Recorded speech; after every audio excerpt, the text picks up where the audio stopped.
Okey, tapi yelah kalau dah ada pegaga ni mestilah kita nak masak ayam dengan pegaga kan. Jadi itulah dia menu yang diberi nama ayam masak pegaga dan ini bahan yang diperlukan.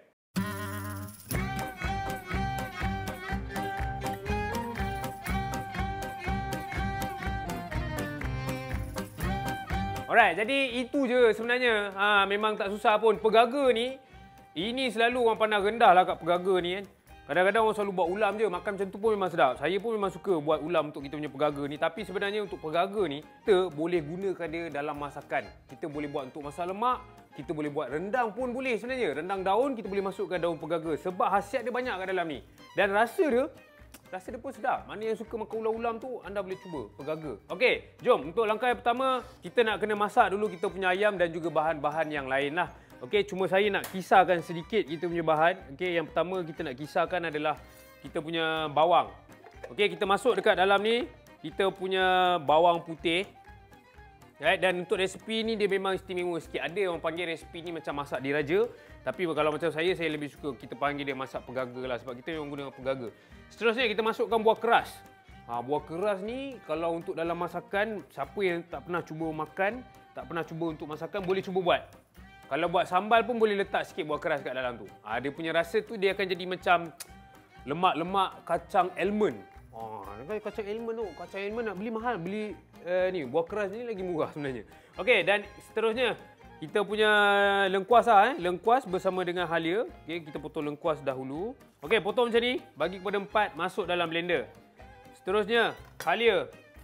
Okey, halia kita peel, kikiskan dia punya kulit ni, macam tu je. Halia kita guna lebih kurang. Yang ni saya guna lebih kurang dalam 3 inci. 3 inci sebab untuk resipi ni dia memang macam tu. Dia memang lebihkan sedikit halia. Tapi jangan risau. Rasa dia seimbang. Ni saya lebihkan sebab ayam pun sebenarnya banyak. Dan ayam pun sebenarnya jimat. Kalau kita nak beli pun, kita boleh beli cara saya lah. Maksudnya bila kita nak pilih tu, kita pilih yang dia cakap minta yang kecil ke. Ataupun kita boleh cakap, bang saya nak ayam yang harga RM4 ke. Ayam yang harga RM3 ke. Dia akan jadi lebih murah lah. Ataupun kita boleh kontrol lah kita punya bajet tu kan. Alright, seterusnya kita masukkan kita punya jintan. Okey, jintan bersama dengan ketumbar. Okey, dan kita kisar dahulu bahan-bahan yang ini. Okey, untuk dia punya cili dengan bawang tu, itu nanti kita akan buat potongan yang lain pula. Yang ni kena kisar dulu. Okey, jom kita blend.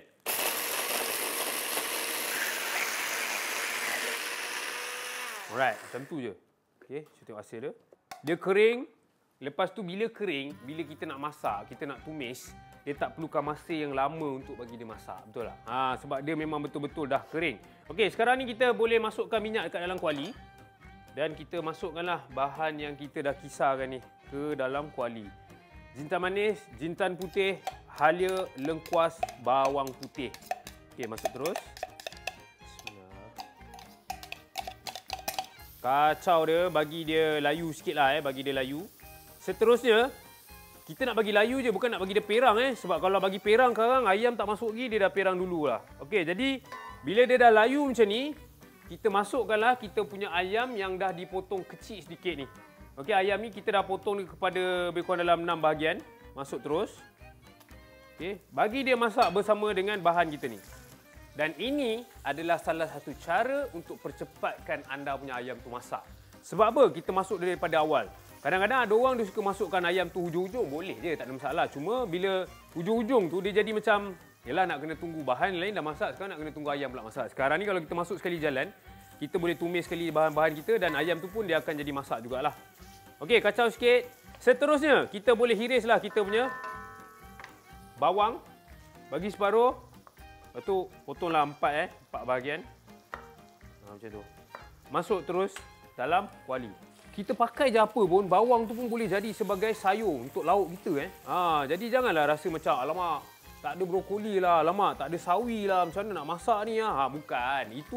Itu memang sayur, tapi bawang pun adalah salah satu sayur yang ada khasiat. Maksud saya, kalaulah adik-adik yang duduk hostel ni ataupun akak-akak abah-abah yang duduk bujang ni kan, dekat rumah tu memang ada bawang je. Gunakanlah bawang ni sebagai sayur. Cuma bila nak jadikan bawang sebagai sayur, potongan tu berbezalah sedikit. Janganlah potong slice ataupun janganlah blender. Kita potonglah besar macam ni kan. Jadi bila kita makan tu, kita boleh ambil sekali ayam ni bersama dengan dia punya bawang. Itu yang paling penting sebenarnya. Potongan tu yang main peranan. Alright. Sekarang ni kita nak satu sikit dengan kita punya bahan tadi lah. Jintan ni saya rasa macam tak cukup. Tambah sikit lah. Sikit. Kita punya jintan dan juga biji ketumbar. Kemudian kita satukan dia dengan sedikit serbuk kunyit. Dia boleh kalau sebenarnya kalau anda nak goreng. Nak goreng sikit kita punya ayam tadi pun boleh. Gaul dengan kunyit. Kemudian kita goreng dan kita satukan dia dekat dalam kuah. Boleh. Tapi kalau ada masa lah. Kalau tak ada masa macam ni je. Cara dia memang mudah. Macam ni je kita buat. Okey, kacau lagi. Yang ni kita nak bagi ayam ni masak. Kita biarkan sekejap lah. Bagi ayam ni masak lebih kurang lagi 3-4 minit. Kemudian nanti kita masukkan bahan yang seterusnya.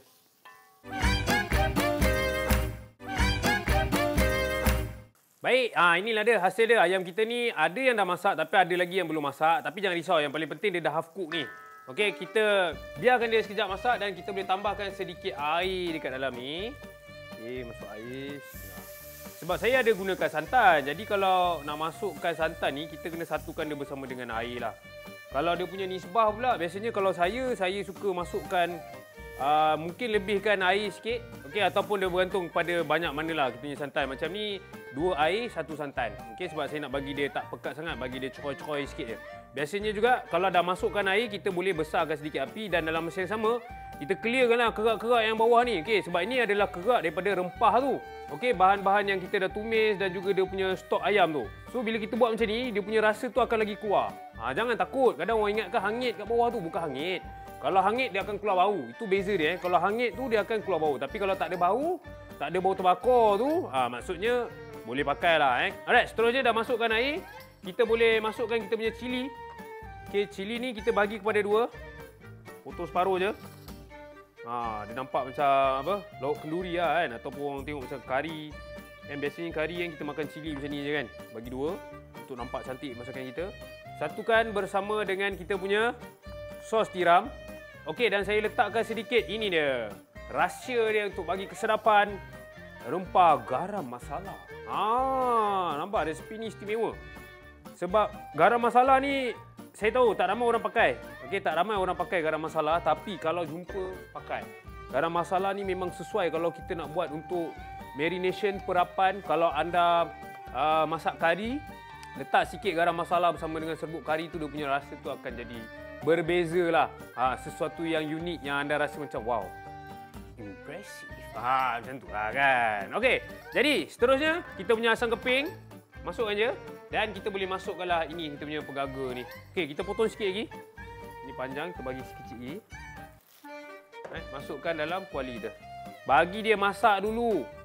Bagi dia layu sedikit kita punya pegaga ni. Selain daripada pegaga lah, ulam-ulam yang biasa kita boleh guna untuk dalam masakan kita. Macam pucuk ubi, okey, pucuk paku pakis. Banyaklah juga ulam raja pun sebenarnya kita boleh guna untuk dalam masakan kita. Sebenarnya tak ada masalah pun sebab kalau kat rumah saya memang ada. Kat rumah saya memang ada ulam raja. Jadi ulam raja tu selain daripada kita makan macam tu, sebenarnya dia sedap kalau kita masak hidangan-hidangan yang macam ni. Yang ini adalah jenis lauk kampung ni sebenarnya. Style-style kampung, bla-bla dalam kampung dulu kan. Cuma saya olah sikit, letakkan sikit garam masala tu untuk aroma dan juga rasa dia lah. Dan kita satukan dengan kita punya santan. Kacau lah semua sekali. Dia jadi pekat, manja-manja, berkuah-kuah macam tu. Sayur pun ada. Okey, bila dah masuk pegaga, dah masuk santan, api tu bolehlah kalau kita nak kecilkan sedikit. Sebab biasanya kalau ada santan ni, kita biarkan dia terlampau besar sangat. Nanti santan ni dia akan split, dia akan pecah, dia jadi berketul. Orang kata macam pecah minyak macam tu. Tak cantik lah kalau jadi macam tu. Itu semua sebabkan api terlampau besar. Okey, kacau-kacau sikit. Dan sekarang kita boleh tutupkan api. Masukkan garam. Dan dah pun siap. Jadilah lauk untuk anda berbuka sebentar lagi. Okey, kita ambil pinggan. Dan kita hidangkan terus. Sebab takutlah kadang lama-lama nanti kita punya pegaga ni dia berubah warna. Kita kalau boleh tak nak berubah warna. Kita nak biarkan kekal hijau. Okey, ambil ayam dulu. Selamatkan ayam dulu. Tak, ayam pun masak cantik. Sebab itulah kita masukkan di awal. Okay, kalau nak lagi cepat sebenarnya ayam ni potong kecil lagi. Yang ni saya potong ni macam kondom besar. Anda potong kecil lagi. Maksudnya mungkin ayam tu daripada saya potong 6, anda potong 8 lah kot. Potong 8 ke, potong 9 ke, lagi kecil lagi cepat masak. Okey, dan dah pun siap. Inilah dia resipi istimewa saya. Ayam masak pegaga. Jangan lupa cuba.